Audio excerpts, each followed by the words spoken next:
morning, everyone. I hope that you're doing well. Thank you for tuning in for this daily devotional this morning. I wanted to talk a little bit about just some of the stuff that's been going on. For me personally, I think I've mentioned this in other devotionals. I haven't really been one that watches a lot of news prior to all this coronavirus stuff, and really with the coronavirus, I've just had more time to watch the news than before, and so I'm more aware of things that are going on. And it really is just weighing on me, at least over the past couple of weeks, mainly just with the different racial things that are going on and just the injustice that we see in the world around us. And it's just been weighing on me, and I feel like I wanted to address that with one of these devotionals. Now, I've never been one that's good with words, especially in a writing sense. I have to look over it time and time again, and really I do my best talking it out anyway.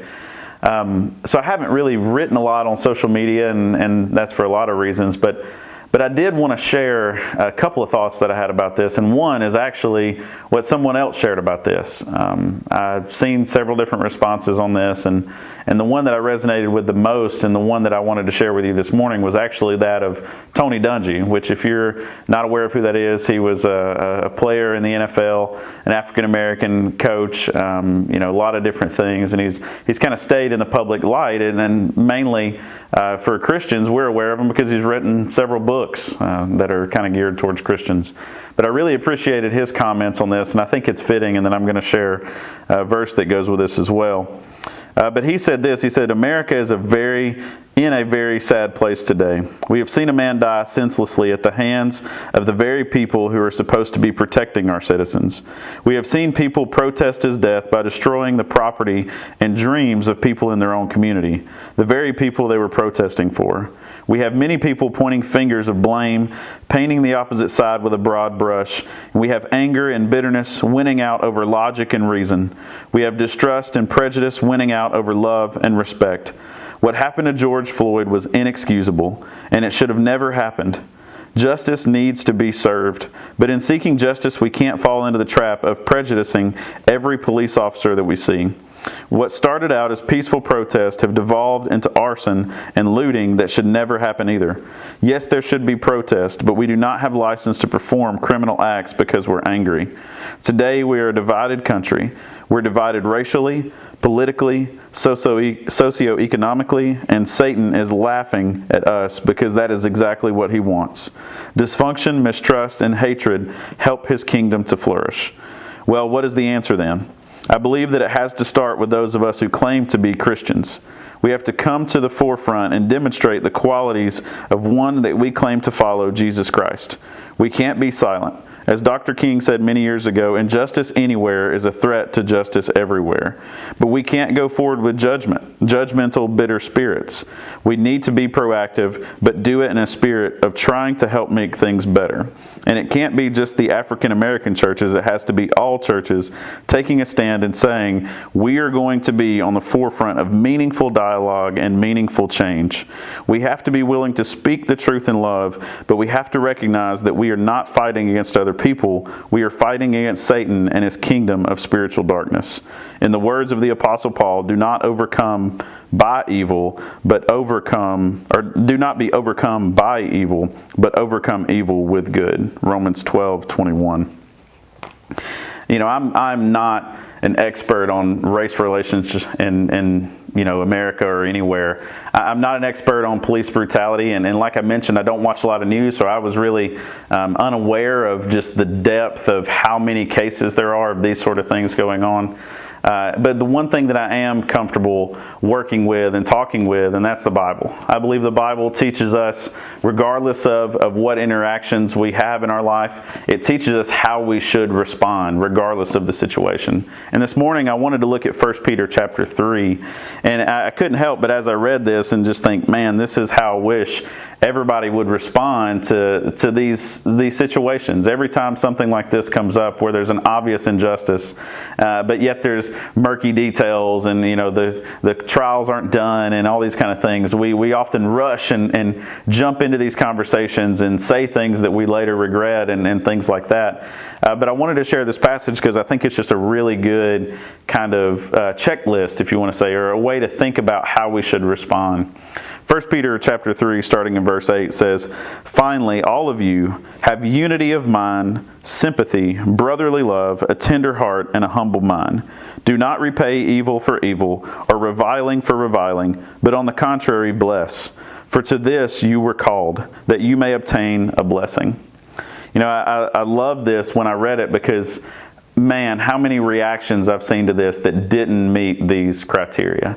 Just like Mr. Dungy said about Christians should be on the forefront of dialogue and meaningful change, we should be able to get out there, and when we speak, it is these words of love that come with truth. One of the things my mom always told me is if you don't have anything nice to say, don't say it at all. And I feel like social media is just full of people trying to argue their point and make sure that they're seen as right and all these kind of things. And it's not helping the situation. And I think the riots across the country and things that are going on are proof that we are divided. We are allowing Satan to win.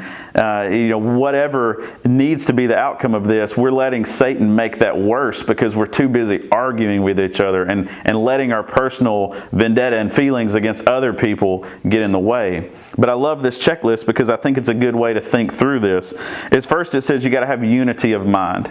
What happened to George Floyd, I think we all can agree, regardless of the exact details, it shouldn't have happened. We all know that's wrong. We need to stand up when things like that happen. And if we were there, we need to be the type of people that say, look, I'm not going to sit there and watch this happen. If we're in a situation where we see things like this going on, we need to speak up. And we all realize that justice is something that God wants dearly.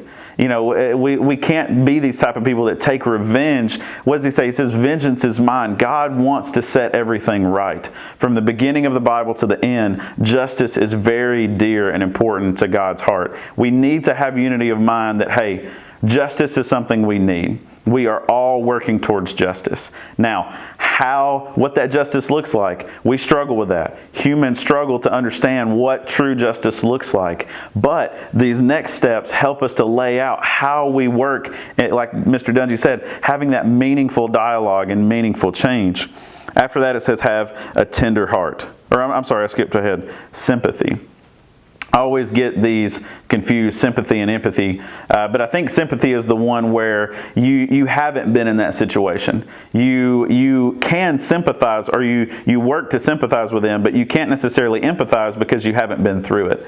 And when I think of race relations, this is a key thing for us that, like myself, are white. We have to be able to say, look, I haven't been through what you're going through, but I want to understand. I seek to understand what it is that you're going through, the different situations. And we've seen story after story of people sharing their instance of when they were prejudiced against, when they were typified and pulled over, or whatever the situation was, because of their race. And we have to have that sort of attitude where, regardless of which side we're on, we seek to understand the other points. And here with this sympathy that's the first thing we should do. Right after realizing, hey, we want justice. We want there to be justice. We then have to seek to understand what the other side of the conversation is going through and what they're bringing to the table, because everybody has something to bring to the table.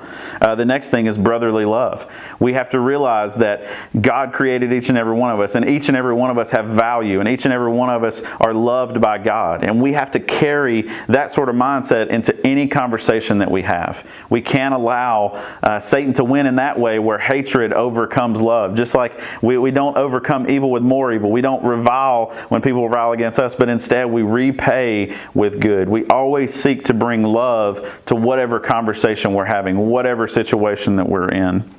Then the next thing is a tender heart. I can't help but feel like that I've seen plenty of instances where people have not had a tender heart in how they responded. What they've said may have been true. What they said may have had that truth with it. But having a tender heart, understanding that, hey, the way I say this is going to matter to that person. I want them to be able to hear it and not because of my attitude just shut it out totally and completely. We have to have this tender heart when we respond and how we have this meaningful dialogue. And then finally, a humble mind. I think a lot of times this is the hardest for us because we've all lived a lot of life. We've all experienced a lot of things. And then when situations like this happen, a lot of times it's hard for us to change our mind. It's hard for us to look at things from a different perspective. But that is really what we need to do through all this. We need to be willing to open our mind and say, hey, maybe the way I've thought about this and the way that my perspective looks at this, I can improve that. One of the best things I believe about Bible study, and in this case, any kind of situation that happens in the world, is, hey, let's get as many perspectives of it as we can. One of the things I talk about with Bible study is that metaphor of the seats in the car. If you just have the driver knows he has blind spots, right?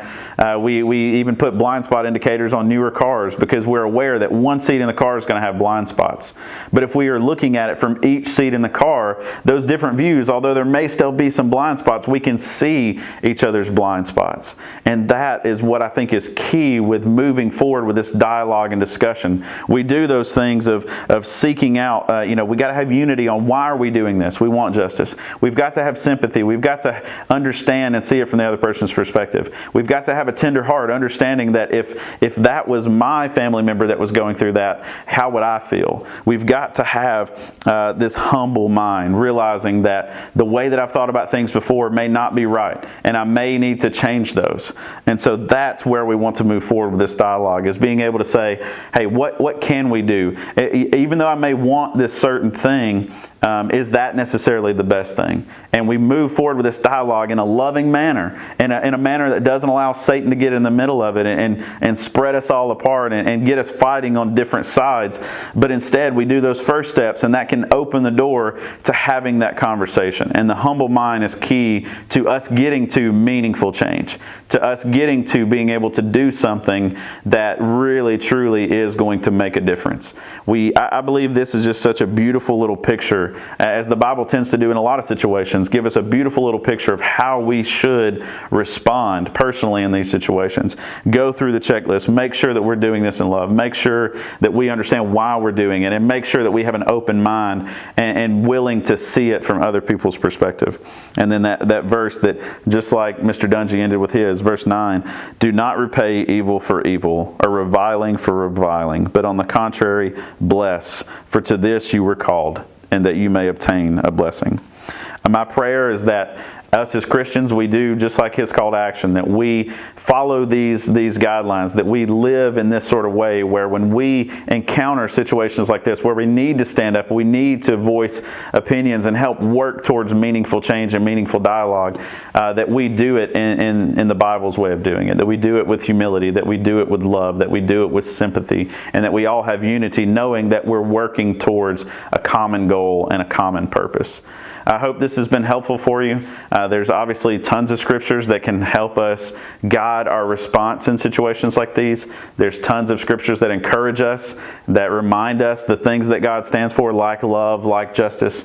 And I pray that we are the salt and light of the earth that we talked about not that long ago, that we are being active to bring about justice and bring about grace in the world that we are encountering. May the Lord bless you and keep you. As always, if there is something you need, reach out. That's something Satan has as an advantage through this time, is because we're separated, because we're not around people as much, it makes divisions a lot easier. So don't let Satan win. If there's something that you need, if you need encouragement, if you need us to pray for you, please reach out and let us know, because we want to be there for you. We want to make sure that we're taking care of each other through all this. May the Lord bless you and keep you, and hopefully we will see you all soon.